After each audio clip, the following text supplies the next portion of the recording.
آپ کی ہوسٹ حسنہ خان اور آپ دیکھ رہے ہیں HITV پروگرام ملاحظہ رپورٹ میں آپ کو خوش آمدید کہتی ہوں۔ آج کے پروگرام میں میرا ٹاپک ہے قومی سلامتی کے لیے سوشل میڈیا کی نگرانی۔ ناظرین، سوشل میڈیا کی نگرانی عالمی سطح پر حکومتوں، کاروباروں اور تنظیموں کے لیے ایک لازمی عمل بن چکی ہے۔ سوشل میڈیا پلیٹ فارم سے ڈیٹا کا تجزیہ کر کے یہ ادارے عوامی جذبات کے بارے میں بصیرت حاصل کر سکتے ہیں، رجحانات کو ٹریک کر سکتے ہیں اور حقیقی وقت میں مسائل کا جواب دے سکتے ہیں۔ مثال کے طور پر امریکہ میں سرکاری ایجنسیاں اور نجی کمپنیاں سوشل میڈیا کی نگرانی کا کام کرتی ہیں۔ محکمہ ہوم لینڈ سیکیورٹی DHS جیسی ایجنسیاں ممکنہ خطرات، عوامی تحفظ کے مسائل اور قومی سلامتی کے خدشات کے لیے سوشل میڈیا کی نگرانی کرتی ہیں۔ DHS قدرتی آفات جیسے ہنگامی حالات کے دوران عوامی جذبات کا جائزہ لینے کے لیے ٹولز کا استعمال کرتا ہے، جس سے وہ اپنی مواصلاتی حکمت عملیوں کی تاثیر کا جائزہ لے سکتے ہیں اور ضرورت کے مطابق رد عمل کو ایڈجسٹ کر سکتے ہیں۔ سیاسی مہمات بھی رائے دہندگان کے جذبات کا اندازہ لگانے اور ان کے پیغامات کو موضوع بنانے کے لیے سوشل میڈیا کی نگرانی پر بہت زیادہ انحصار کرتی ہے۔ چین میں حکام ویبو اور وی چیٹ جیسے مقبول پلیٹ فارمز کی نگرانی خودکار نظام اور انسانی تجزیہ کاروں کا استعمال کرتے ہوئے ان مباحثوں کا پتہ لگانے کے لیے کرتے ہیں جو سماجی بدامنی کا باعث بن سکتے ہیں۔ برازیل سیاسی مسائل اور عوامی تحفظ سے نمٹنے کے لیے سوشل میڈیا کی نگرانی کا استعمال کرتا ہے۔ حکومت انتخابات کے دوران سوشل میڈیا کو قریب سے دیکھتی ہے تاکہ غلط معلومات کی مہمات کی شناخت اور ان کا مقابلہ کیا جا سکے، جو رائے دہندگان کے رتبے کو متاثر کر سکتی ہیں، جس کا مقصد منصفانہ انتخابی عمل کو یقینی بنانا اور جمہوری سالمیت کو برقرار رکھنا ہے۔ مزید برآں برازیل کے قانون نافذ کرنے والے ادارے مجرمانہ سرگرمیوں اور مواصلات کو ٹریک کرنے، تشدد کو روکنے اور عوامی تحفظ کو بڑھانے کے لیے آن لائن بات چیت سے انٹیلیجنس جمع کرنے کے لیے سوشل میڈیا کی نگرانی کا استعمال کرتے ہیں۔ برطانیہ میں مختلف سرکاری محکمے عوامی جذبات کا تجزیہ کرنے اور مواصلاتی حکمت عملیوں کو بڑھانے کے لیے سوشل میڈیا کی نگرانی کا استعمال کرتے ہیں۔ مثال کے طور پر کووڈ-19 وبائی مرض کے دوران صحت عامہ کے عہدیداروں نے عوامی خدشات، غلط معلومات اور صحت کے رہنما اصولوں کی تعمیل کا اندازہ لگانے کے لیے سوشل میڈیا کو ٹریک کیا۔ ان معلومات نے انہیں غلط فہمیوں کو درست کرنے اور کمیونٹی کی شمولیت کو فروغ دینے کے لیے صحت عامہ کے پیغامات کو موضوع بنانے کے قابل بنایا۔ مزید برآں برطانیہ میں بزنس برانڈ مینجمنٹ اور صارفین کی تعاملات کے لیے سوشل میڈیا کی نگرانی کا استعمال کرتے ہیں، جس سے وہ تاثرات کا جواب دے سکتے ہیں اور صارفین کے رویے میں رجحانات کی نشاندہی کر سکتے ہیں۔ ناظرین، ہندوستانی میڈیا کے مطابق حال ہی میں ہندوستانی فوج کو سوشل میڈیا کے مواد کے براہ راست نگرانی کرنے کا اختیار دیا گیا ہے، جس سے وہ کچھ پوسٹوں کو ہٹانے کی درخواستیں جاری کر سکتی ہے۔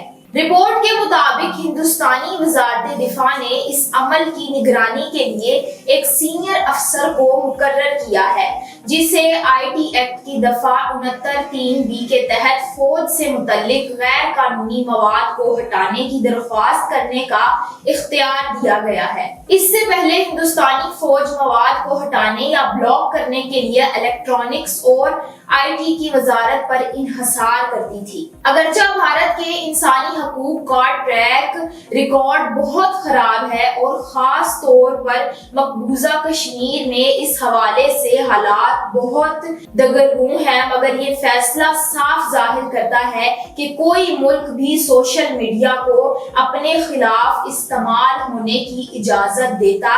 یہ مثالیں اس بات کی بھی وضاحت کرتی ہیں کہ کوئی بھی ملک اپنے قومی مفادات یا فوج کے خلاف سوشل میڈیا کے غلط استعمال کی اجازت نہیں دیتا۔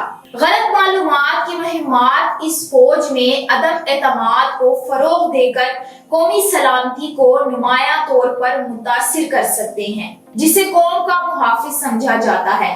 فوجی کارروائیوں، فوجیوں کی نقل و حرکت یا حفاظتی واقعات کے بارے میں غلط معلومات عوامی خوف و ہراس کا سبب بن سکتی ہے، شہریوں کے عزم کو کمزور کر سکتی ہیں اور فوجی اقدامات کی حمایت کو کم کر سکتی ہیں۔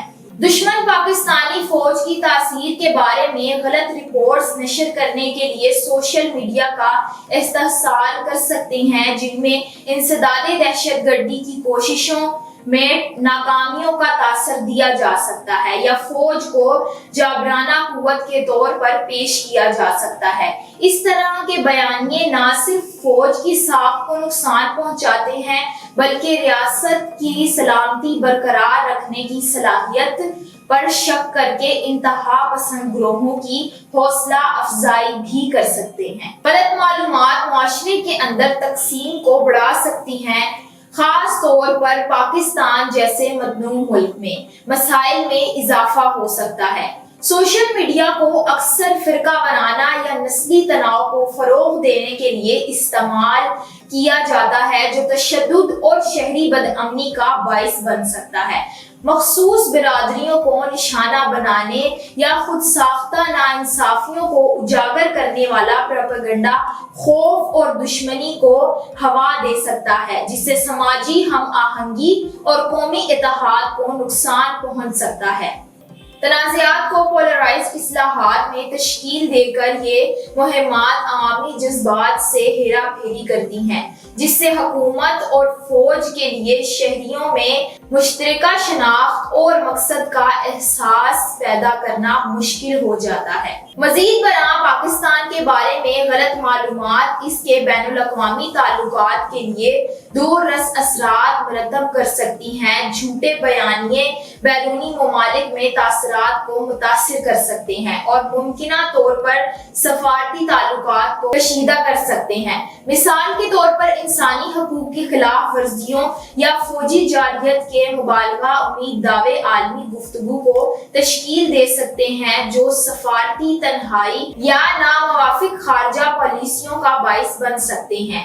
ان بیانیوں کو اکثر بین الاقوامی اداروں یا میڈیا آؤٹلیٹس کے ذریعے مخصوص ایجنڈوں کے ساتھ آگے بڑھایا جاتا ہے۔ پروپیگنڈے اور غلط معلومات سے پیدا ہونے والے خطرے کو تسلیم کرتے ہوئے پاکستانی حکومت اور فوج نے بیانیوں سے نمٹنے کے لیے حکمت عملیوں کو نافذ کرنا شروع کر دیا ہے۔ شہریوں کو غلط معلومات کے خطرات کے بارے میں تعلیم دینا اور ڈیجیٹل خواندگی کو فروغ دینے سے افراد کو قابل اعتماد معلومات اور جھوٹ میں فرق کرنے میں مدد مل سکتی ہے۔ گمراہ کن بیانیے کی شناخت اور ان کا مقابلہ کرنے کے لیے سرکاری ایجنسیاں سوشل میڈیا پلیٹ فارمز کی تیزی سے نگرانی کر رہی ہیں۔ اس میں نقصان دہ مواد کے پھیلاؤ کو ٹریک کرنے اور محدود کرنے کے لیے ٹیک کمپنیوں کے ساتھ تعاون کرنا شامل ہے۔ پاک فوج اور سرکاری اہلکار بھی سوشل میڈیا پر عوام کے ساتھ زیادہ فعال طور پر مشغول ہیں، درست معلومات فراہم کر رہے ہیں اور اعتماد پیدا کرنے کے لیے خدشات کو براہ راست حل کر رہے ہیں۔ مزید برآں سوشل میڈیا کی نگرانی کے لیے فائر والز کا قیام پاکستانی کے لیے کئی اہم فوائد پیش کر سکتا ہے۔ سوشل میڈیا کی سرگرمیوں کی نگرانی کر کے حکام شہریوں کے لیے ایک محفوظ ماحول کو یقینی بناتے ہوئے ممکنہ خطرات کو بڑھنے سے پہلے ان کی شناخت اور ان کو کم کر سکتے ہیں۔ ہنگامی حالات کے دوران سوشل میڈیا کی نگرانی عوامی جذبات اور رویے کے بارے میں بصیرت فراہم کر سکتی ہے، جس سے زیادہ مؤثر مواصلات اور رد عمل کی حکمت عملیوں میں آسانی ہو سکتی ہے۔ سوشل میڈیا کی نگرانی سے جمع کردہ ڈیٹا حکومتی پالیسیوں کو اپ ڈیٹ کر سکتا ہے اور عوامی خدشات کو دور کرنے اور حکمرانی کو بہتر بنانے میں مدد کر سکتا ہے۔ فائر والز کمزور آبادیوں، خاص طور پر نوجوان صارفین کو نقصان دہ مواد اور سائبر ہیرا پھیریوں سے بچا سکتے ہیں